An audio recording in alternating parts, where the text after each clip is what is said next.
telepon mendoakan sebentar untuk wawancara Pak. Ya karena sebentar Pak. Bagaimana tanggapan Bapak tentang perekonomian di tengah pandemi Covid ini Pak?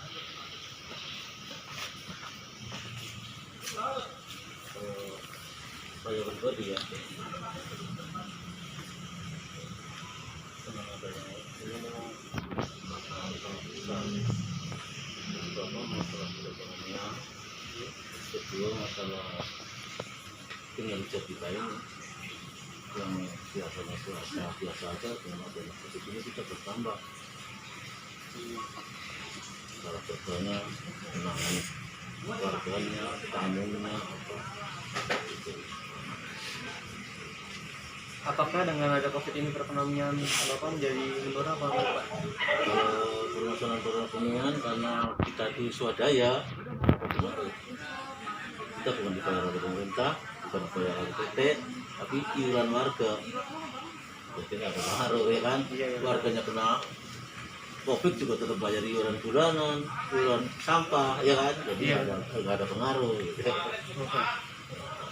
Bagaimana cara Bapak bertahan hidup di tengah pandemi Covid ini Pak? Ya, kita harus bisa menjaga artinya baik pola makan, tidur, cuci tangan, biar bersih lah semuanya, artinya bersih, cuci tangan sering-sering lah gitu ya, masker, terus jangan panik. Walaupun ada berita ini kita jangan panik, soalnya itu berpengaruh juga, panik, grogi, pikiran, berpengaruh juga.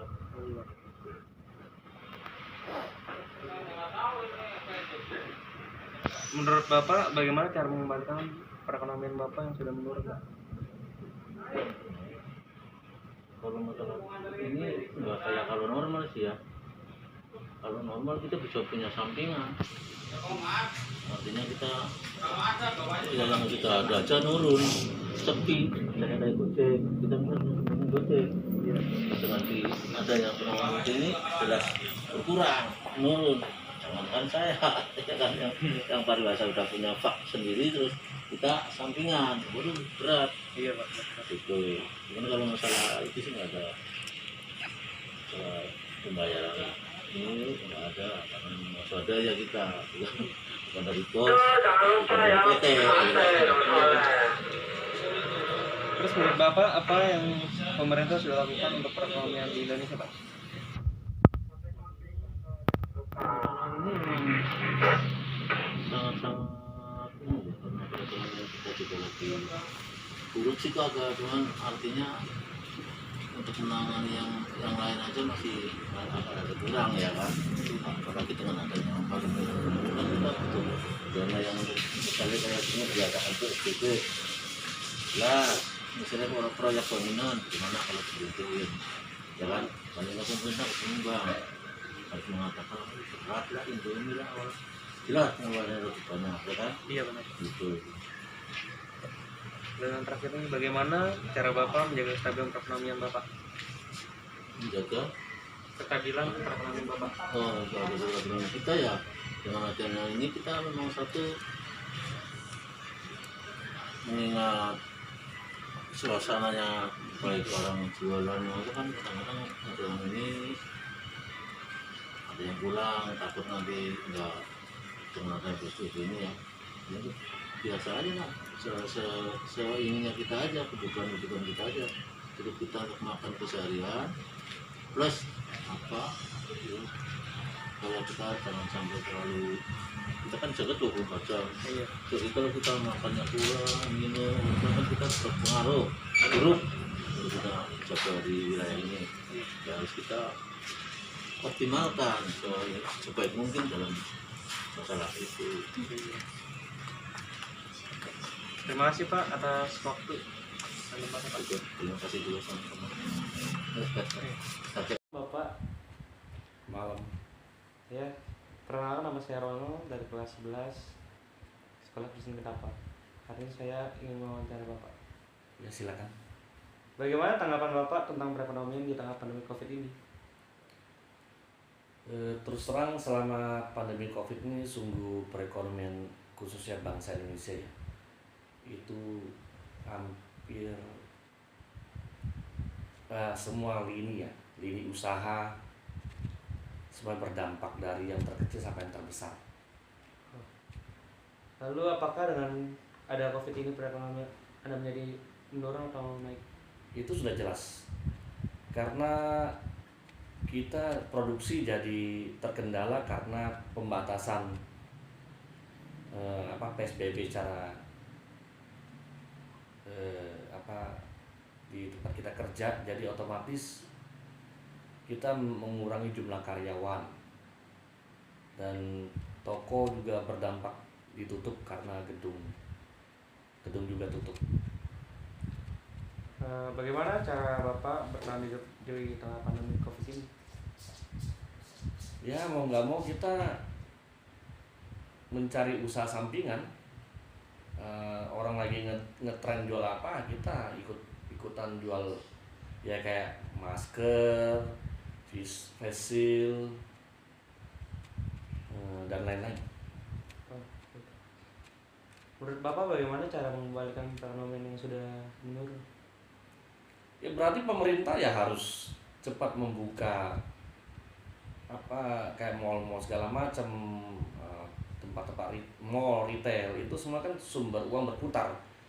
Jadi kita mau nggak mau harus berdampingan hidup dengan COVID, karena di satu sisi memang untuk mencegah penularan penyakit COVID, tapi di satu sisi perekonomian juga harus berjalan. Kalau semua ditutup begini, jadi otomatis perekonomian pasti akan mandek dan berdampak pada perekonomian secara nasional. Menurut Bapak tindakan apa yang pemerintah sudah lakukan supaya perekonomian di Indonesia kembali menjadi stabil? Ya sementara ini kan adanya PSBB, nah, terus mall waktu itu sempat dibuka, jadi cuma kalau kita ke mall makan atau gimana kan tempat duduknya dikasih jarak, jaga jarak lah 1 meter sama 1,5 meter, suruh pakai masker. Nah, di situ pemerintah udah berupaya, jadi mau nggak mau pemerintah berusaha walaupun COVID di satu sisi pemerintah tetap berusaha memproduksi vaksinnya, dan di satu sisi pemerintah juga perekonomian juga harus berjalan, jangan sampai berhenti. Itu akan berdampak lebih parah lagi untuk kelangsungan ekonomi di Indonesia ini. Dan ini pertanyaan yang terakhir, bagaimana kalian menjaga kestabilan perekonomian? Gimana? Bagaimana Bapak menjaga kestabilan perekonomian? Ya seperti tadi, kita harus bisa melihat setiap peluang usaha yang berkaitan dengan COVID, seperti termogan kita jual, masker, face shield, baju tidur mungkin, ya macam-macam lah, ya maksudnya yang di hand sanitizer ya. Iya. Nah itu yang kita, walaupun kita tadinya dagang dress, ya mau nggak mau kita beralih ikut mengambil bagian untuk mempertahankan ekonomi keluarga. Baik Pak, terima kasih. Terima kasih. Terima kasih untuk waktunya. Ya, selamat malam. Apakah Ibu bersedia untuk diwawancara? Oke, baik. Baik Bu. Bagaimana tanggapan Ibu tentang perekonomian di tengah pandemi COVID ini? Perekonomian di tengah pandemi COVID ini sangat berdampak ya untuk secara keseluruhan, secara global itu ekonomi sangat tidak baik, apalagi untuk kelas menengah ya. Kalau kelas di bawah itu ada support daripada pemerintahan. Tapi yang kelas menengah ini cukup berat karena ekonomi sama sekali di stop, tidak berjalan. Ya mungkin untuk orang yang dagang di Tanah Abang, yang seperti resto-resto yang ada di dalam mall, toko-toko di mall itu sangat berdampak bagi mereka. Dan saya pikir kerugian sangat banyak ya untuk kami yang ekonomi kelas menengah. Baik. Apakah dengan adanya COVID ini perekonomian Ibu menjadi menurun atau naik? Kalau menurun sudah pasti ya, karena kami sama sekali tidak beraktivitas. Kami ini produksi, jadi membutuhkan pegawai untuk bekerja. Karena PSBB, otomatis pekerjaan kami tidak bisa dilaksanakan dan toko di Tanah Abang tutup cukup lama. sedangkan tidak semua toko itu kita kontrak, sebagian yang mungkin sewa ya seperti itu. Jadi kita rugi sekali karena kalau pemilik toko sendiri tidak memberi kami dispensasi, otomatis kami sudah rugi berbulan-bulan dengan adanya COVID. Tanah Abang ditutup seperti itu. Ya, bagaimana cara Ibu bertahan hidup di tengah pandemi COVID ini? Kami bertahan hidup itu dengan kreativitas yang ada. Kami melihat seperti kemarin Miswa sempat rame, kami buat produksi Miswa yang mungkin kami bukan di bidang itu, tapi kami terpaksa kerjakan karena kami punya anak-anak yang butuh makan. Kami tidak mendapat support dari pemerintahan. Yang ada kami tetap harus bertanggung jawab terhadap para pekerja. Jadi kami berusaha mengerjakan banyak hal. Yang penting masih bisa menghasilkan uang, seperti itu. Yang penting halal.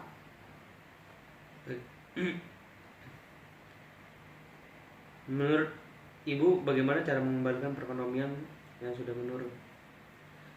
Cara mengembalikan ekonomi yang sudah menurun itu tidak gampang ya, karena ini secara dunia ya mengalami perekonomian yang buruk ya untuk tahun 2020 ya. Sebentar lagi juga akan berakhir tahun ini, tapi ekonomi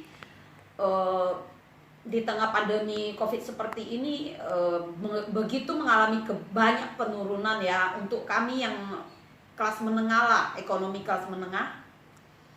Saya melihat perlu kestabilan. Beberapa waktu setelah PSBB transisi, saya melihat ada pergerakan di ekonomi. Tanah Abang mulai sedikit aktif, yang belanja pun mulai sedikit belanja. Udah mulai berjalan lah seperti itu. Yang saya lihat di sekitar saya, karena keluar ke lapangan juga ya, saya melihat restoran-restoran itu sudah mulai ramai. Tapi karena Bapak Anies kita, Gubernur kita DKI, mengumumkan akan ada PSBB secara rem mendadak, ini cukup berdampak untuk ekonomi ya. Benar. Kan beberapa produksi itu sudah mulai jalan, tapi karena mendengar isu seperti ini, mood orang sudah jadi berubah. Jadi saya pikir kondisi sekarang ini cukup prihatin ya, tapi kita tetap memerlukan kesehatan di prioritas. Tapi ekonomi juga penting. Ini dua hal yang kita tidak bisa pisahkan.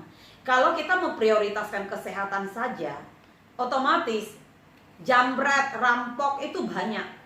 Itu sudah pasti. Karena kebutuhan makan itu penting.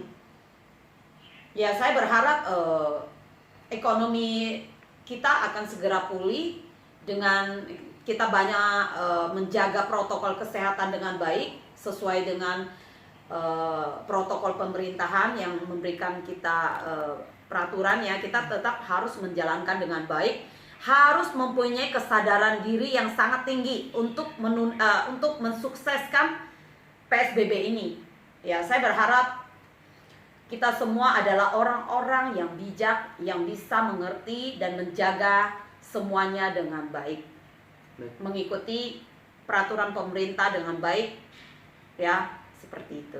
Menurut Ibu, tindakan apa yang dilakukan oleh pemerintah supaya perekonomian di Indonesia kembali menjadi stabil lagi? Saya pikir seperti mal-mal itu buka, ya buka, restoran buka, sebenarnya kan itu menolong para pegawai bisa kerja kembali. Tapi kalau mal ditutup kembali, otomatis ekonomi akan drop lagi.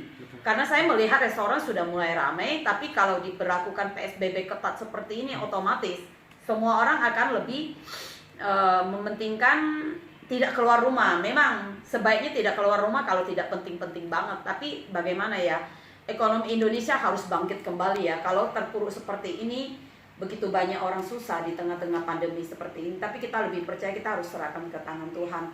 Biar Tuhan yang memberikan kita pemerintahan yang punya hikmat dalam memimpin bangsa dan negara ini untuk membangkit dari ekonomi di tengah pandemi COVID ini.